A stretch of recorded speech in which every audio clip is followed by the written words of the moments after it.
Les filles, je vous explique, j'étais avec un homme. Cet homme-là est parti en Égypte avec son ami, d'accord? Il me dit, au lieu de rentrer mardi, je vais rentrer mercredi. Donc moi, j'avais son billet retour dans mes messages. Je savais l'heure à laquelle il était censé rentrer.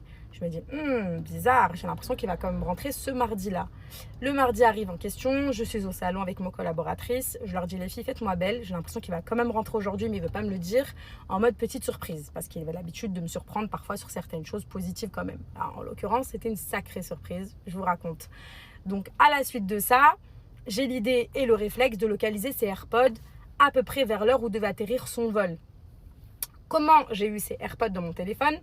Ce n'est pas volontaire, ce n'était pas dans le but de le pister parce que je ne suis pas du tout dans ce truc-là. Je préfère vivre dans le déni tant que je suis épanouie, d'accord, que chercher la bête.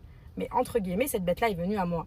Donc ce qui s'est passé, c'est que moi, comme je lui prêtais mon véhicule et que je prenais parfois les transports, du coup, n'attrapez pas ma veste. N'attrapez pas ma veste sur ça, on en reparlera plus tard, ok?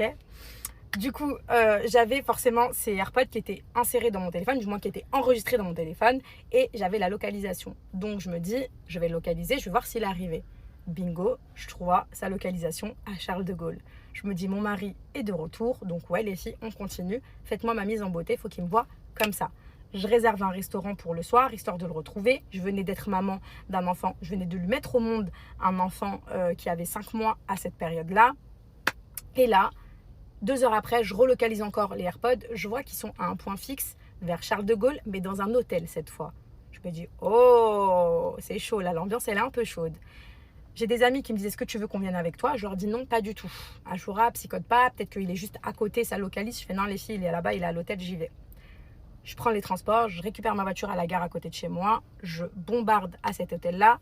Et là, j'ai un tilt de ouf, c'est qu'il y avait un véhicule qui était garé, la plaque, je l'avais retenue, parce que ce véhicule-là, il venait avec en bas de la maison, me disant que c'était son ami qui lui avait prêté lorsque le nôtre était en panne. Vous suivez jusque-là, les meufs? Écoutez la dinguerie. Donc, quand moi, je retiens cette fameuse plaque d'immatriculation, je me dis, wesh, je l'ai déjà vue quelque part, cette voiture.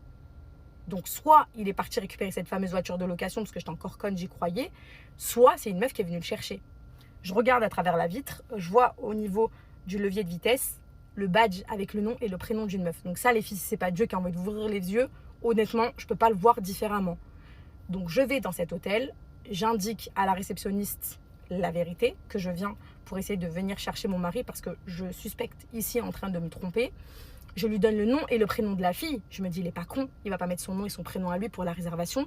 Et je lui donne l'heure approximative d'arriver dans les lieux en fonction de l'heure d'atterrissage. Tout était conforme en fait. Ça coïncidait énormément. Donc le mec avec elle, il me dit,